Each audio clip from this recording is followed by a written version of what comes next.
What's going on, everyone? Welcome back to the channel. Now, a quick little side note I'm just going to put in here before we get into the actual video. I recorded some stuff for the main stage, for the end of year video. Shout out the main stage, shout out Ewan. I had the cans on for doing some reacting to some stuff. Just didn't take them off. Recorded this video, recorded another video, and both of them I've just got the cans on the whole time for no reason, because I forgot to take them off, to be perfectly honest with you. I'm aware it looks stupid, and I don't think in any of them I refer over to anything over here that I would need them for. So for both this video and the other video that you'll see where I've just got these headphones on for the whole time, don't worry about it, I just forgot to take them off. Here's the actual video now. What's going on, everyone? My name is Jake, this is Where I Talk Capes, and welcome back to another Batman video. Yes, now ladies and gentlemen, we're here to talk about the Batman. Now, I recorded this video a couple of days ago. I gave myself no script, and it was just dog shit. Like I just was yapping and like it was a bad, like I knew when I was filming it, like this isn't good, and I just kind of kept going as if I was ever going to find the point and get on side, and I never did. And we're here now, and stupidly I didn't prepare a script, but I think I know kind of all the things that were wrong with how I did all that, all the things that were okay with how I did all that, and now I have a little bit more of an idea of things I want to actually talk about here, because here I'm going to talk about all the villains that have been set up in the Batman universe, in the Penguin, all the ones that may have been set up in the Batman universe, in the Penguin, and who I think we're likely to see and who I think we're less likely to see, as well as who I would personally like to see.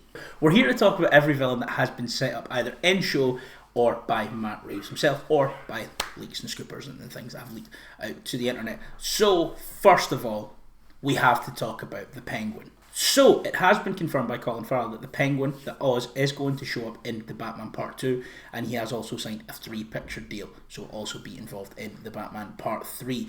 Because of this, I have a feeling we may see some more street-level TV shows focusing on Oz, and because of that, I think that sort of excludes him from the conversation of next big movie villain. I think he's been absolutely incredible. I have gushed and gushed and gushed about that TV show.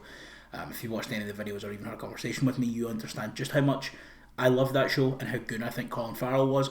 I think for these movies, the Penguin's role is going to be he's going to be a bit of a middleman. He's going to be the thing that connects the sort of more grounded things that we see on the TV shows and the things that are allowed to flesh the universe out more to the movies. He's going to be that connective tissue, and I don't think he's going to see the light of day as a big villain for one of these movies. I think for these movies, they'll save these for characters like obviously did the Riddler. They'll probably do a Joker movie down the line. There has, of course, as well been talks of other people within the universe that Matt Reeves has mentioned, things that have been set up. I think Oz is perfectly served as a sort of mid-level villain who acts as a bit of connective tissue between all of these shows. If they do the GCPD show, if they do the Arkham show, they can all tie to Oz in certain ways, and Oz can be the linchpin of the TV side of things and be a much bigger player in that. But when we are fleshing out these big grand stories for the movies, I don't think we're going to see him as the main villain of one of these movies, unfortunately.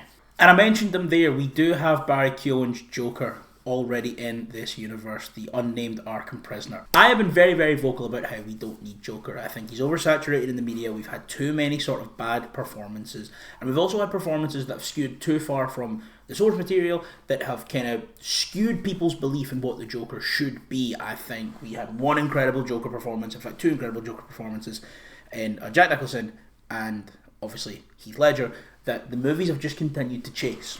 And the movies have tried to find the next thing to be the next Joker. Who's going to be the next Joker? Who's going to give the next big, era-defining comic book movie performance as a Joker? When in reality, I think a lot of Batman fans are sick of Joker being in everything. I just think a lot of Batman fans are sick of Joker being in everything. I know I am. I'm sick of him being, the main villain in 3 of the 4 Arkham games, and also being an ever-present thing in the 4th one, even though he's dead.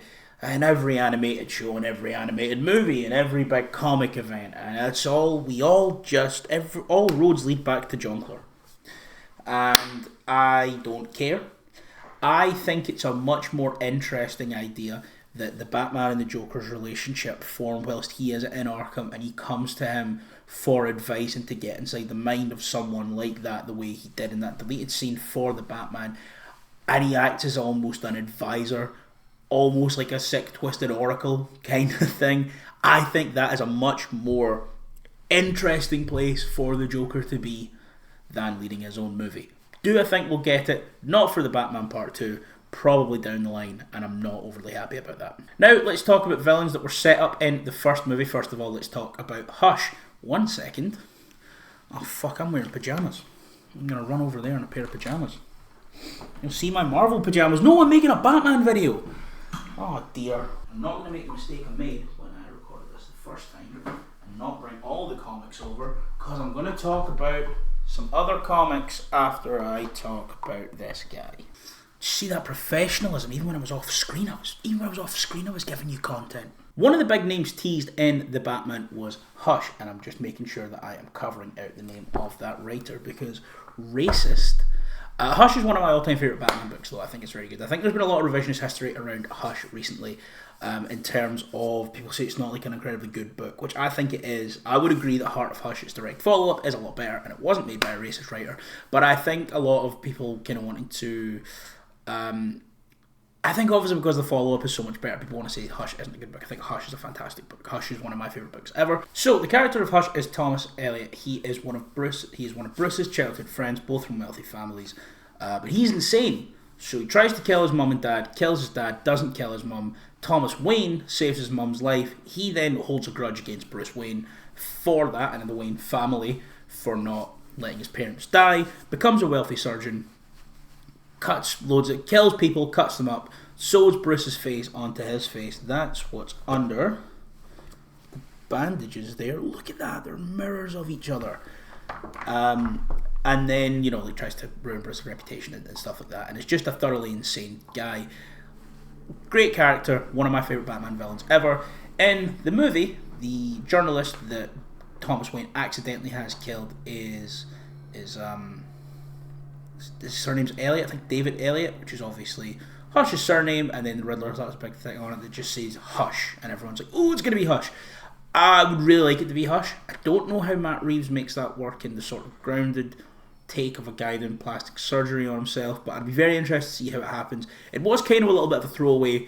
It is someone that was teased. I don't think it's super likely, but I am incredibly interested for it to happen. The next villain that was teased in the Batman was these motherfuckers here, the Court of Owls. This is the Court of Owls, and this is the City of Owls. Two of my favourite books ever. If you know me, you know how much I love Scott Snyder's run on the New 52 Batman. I think Scott Snyder is absolutely incredible. I don't think there's many writers that get Batman better than Scott Snyder for my money. I think what he does on those books is incredible. That's when I started reading comics. I have such a deep love for the Court of Owls. I think they're an absolutely incredible addition to the lore. Admittedly, I've seen a lot of people say out with those original two stories, they've not done loads. I think that's fair criticism, but I think those two stories alone are just fantastic, and they're only a little bit over a decade old, so there is still obviously time to have more and more iconic Court of Owls stories. Now, these guys were teased in the first one, first of all, because Gotham was rich and corrupt. I should probably explain who the Court of Owls are, first of all. Basically, the Court of Owls are Gotham's richest families, and forever throughout time, they have pulled the strings politically in Gotham to make sure all the right things happen. I think in some sort of iterations it's like implied that they killed Thomas and Martha Wayne because they wouldn't bow down to their corruption and some stuff. So they've just been pulling the strings in Gotham forever. They also have an undead assassin called Talon, who I believe is Dick Grayson's grandfather. So, we can do stuff with that. That's a lot of fun. Can we do that in the Matt Reeves verse? I don't know, maybe. But I do think the Court of Owls are an incredibly interesting thing to grapple with. I think especially as Bruce becomes more confident as Bruce and using his status and power to better the city, that people with similar status and power are doing everything they can to keep the city under control.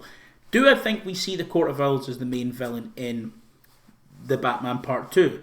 I don't think so. I think they are better served as a villain in the Batman Part 3, because if the whole first movie is about a guy so disillusioned with the corruption and wanting to expose the corruption in Gotham, I think going right back to that well immediately doesn't really do it for me. Now let's talk about some other villains that Matt Reeves has mentioned. Matt Reeves mentioned Mr. Freeze. Do I think Mr. Freeze would work in the Matt Reeves grounded, realistic verse? Yes, because he said he wants to do it. Now, he didn't explicitly say that's what this movie is about, but he said in his mind, how do I look at these characters and how do I find a way to turn them into something real? How do I find a way to turn them into something a little bit more grounded into how it would work within the fiction of this world? Because Matt Reeves came out and said, I'm not against using Superman, I just want to find a way that makes Superman work within the parameters that I have set up. I mean, you look at when he flies with the squirrel suit face first into the bridge and then he's back up a couple of days later. This is obviously a very heightened version of reality. A bomb exploded in Alfred's face and Andy Serkis was just like, oh, that was a bit sore, I'm in a hospital bed now. So Freeze can obviously work, and Freeze can work because, well, I mean, one, it's fiction, and two, Matt Reeves has said he wants to do it. Do I think Mr. Freeze is likely for the Batman Part 2? I think if there's ever a time to do it, it's now. With the city kind of recovering from the flooding, we can look at Victor Freeze, this accomplished scientist who an accident happened when there was the flood. Something happened in his lab. We can do all that stuff. We can explore the Heart of Ice story over a long period of time. In terms of the freeze gun, I don't know how we make that work. I don't know how we go from, say, the Batman Part... If the Batman Part 2 starts right after the Penguin, if we do something like the freeze gun, how is this motherfucker just made it in like 2 months? But that's a problem for Matt Reeves. If you were to ask me, do I think we're going to see Mr. Freeze in the Batman Part 2, especially after watching the Penguin, I would say yes. I think he's maybe the most likely villain we're going to get, except for someone that I'll touch on a little bit later. Another name that was thrown around by a lot of leakers and scoopers and the rumour mill, and I believe Matt Reeves mentioned this name as well, was Clayface. Now, apparently, Matt Reeves is leaning towards the Silver Age version of Clayface, who was just a murderer, who wore a load of different masks, sort of more akin to Marvel's Chameleon. I think that works for this grounded take. However, the more iconic version of Clayface is your sort of Matt Hagen origin, or your big mud monster. Sometimes it's Basil Karlo, sometimes it's Matt Hagen. The big mud monster is what everyone thinks of Clayface, and I think doing the original take on Clayface, where he's just a murder man with a bunch of different masks, is fun. But it's just a regular detective murder mystery, and I think if you are doing Batman, you should maybe do something a little bit more. Maybe you do find a way to do the big mud man, the Matt Hagen. Maybe you do find a way to incorporate that into the sort of heightened reality of Matt Reeves. But I don't think you do it in an interesting enough way that it also feels natural for the Batman Part 2. If I was to put money on it, I don't think we see Clayface in the Batman Part 2. So now, before I come on to the two names that have been the most exciting to me when I've been looking through everything and been thinking of all the Easter eggs and things that we've seen, the last two names thrown out were Catwoman and Sophia. Obviously, the Penguin ends with Sophia back in Arkham and she receives a letter from her half-sister, Selina Kyle. I think they are a lot better suited to a TV show where we can maybe see get her broken out of Arkham or something like that.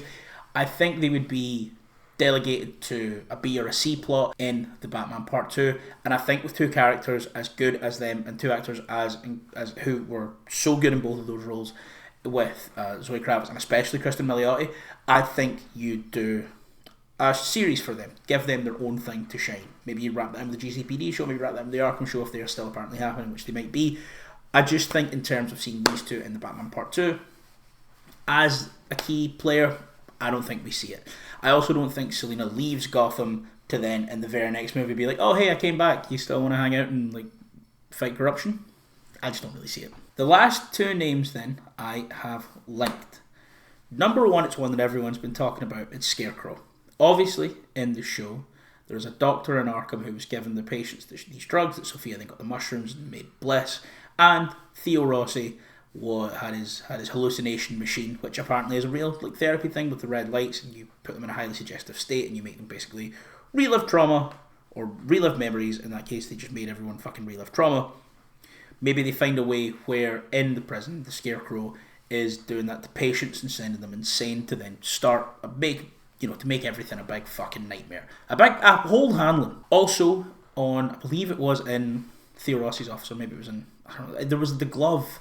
There was the glove. There was the Scarecrow glove with the needles that Sophia was looking at. So I don't know if that means we're going to get Theo Rossi as the Scarecrow, but I think the Scarecrow is entirely likely. I think with the show ending with a new drug on the streets making everyone have a great time, but also they got these drugs through the fact that Sophia knew that they were giving these drugs to the patients in Arkham. That means there's a doctor in Arkham who's more than happy to give the patients of Arkham weird and experimental drugs to do I guess, control the inmates of Arkham. And if there is a doctor who loves giving weird and experimental drugs to people, it is the Scarecrow. Do I think we see the Scarecrow in the Batman Part 2? I don't think we see him as a main villain, but I think we are introduced to Dr. Jonathan Crane. And then we maybe do that in a Penguin Season 2, and we maybe explore that further down the line. The same way I think another villain I didn't mention in there is Two-Face. We had the District Attorney or the ADA get his head blown up with a bomb put in his mouth by the Riddler. That means Harvey Dent's probably going to come in this next movie. He's just going to be Harvey Dent. I don't think we get him all two-faced up just yet. I think the same thing is going to happen with the Scarecrow. But there's also one more villain that I've been thinking about. These drugs in Arkham are being sort of, and Bliss is done through plant life. It's done through mushrooms. There's someone in Arkham kind of doing all these things, experimenting on all these plants. Is there a world in which we get poison ivy? I don't think it's necessarily out of the question. I think, in terms of what we set up, the fact that there is someone in Arkham experimenting with all these drugs to make, or experimenting with plant life to create these drugs to funnel into prisoners and do all these things, I think we could see a poison ivy. Now, obviously the evidence isn't as strong as it is for Scarecrow, but we can link these two together as they're both working with this. They're both working on these plants, and Ivy is wanting to save these plant species that she's finding, but Dr. Jonathan Crane is going, no, we can use these to control these people.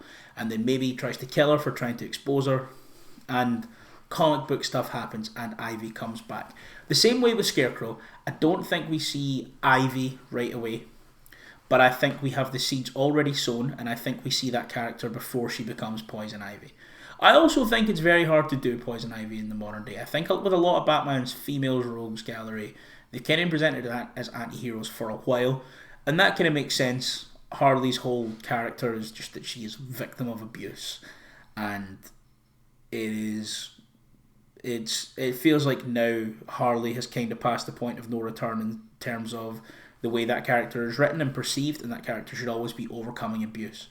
And it's hard, obviously, to make that an outright villain. And at the same time, someone who wants to save plant life and save the world and stop pollution is also hard to make an outright villain. So in terms of seeing Ivy, I think we could see Ivy, and I think we could see Ivy in a similar way that we see the Scarecrow, in the way that they are presented to the audience. I think we could see these happen and have an origin within this universe that's tied to one another, which makes it for an incredibly interesting pairing down the line. So those are all the villains I think we have seen teased in the Batman universe so far. Let me know if I've missed any. Let me know if there's any that you think could be coming that have been teased or very obviously been teased and I've just completely missed or forgot about. In terms of, like I say, in terms of who I think the main villain of the Batman Part 2 is going to be, I think it's going to be Mr. Freeze. But we have all these villains potentially set up and all these different ways to go. It just makes me more and more and more excited to see what is happening. So, thank you guys so much for watching this better attempt at this video. Like I said in my last video, I think my next video is also going to be a Batman video. I think I'm just a Batman channel right now, which sucks because I've been mostly, for the last few years anyway, I've been very, I don't know, I just feel very disconnected to Batman. Pretty much up until The Batman, and even since then I was a little bit disconnected, I guess, until the show again. Who knows? Who knows if I'm a Batman channel now? No, I am right now a Batman channel with my third video on a Robert Batman. But no, thank you guys so much for watching. Let me know, like I say, leave the comments. Let me know what you thought of the Penguin. Let me know what you think the villains are coming. Let me know if you think any heroes have been set up as well. Any other characters that are in the wider lore that I've not even thought of because I've just been looking at villains. Like, share, and subscribe. And I'll see you next time. Once again, everyone, my name is Jake, and thank you for letting me talk about capes.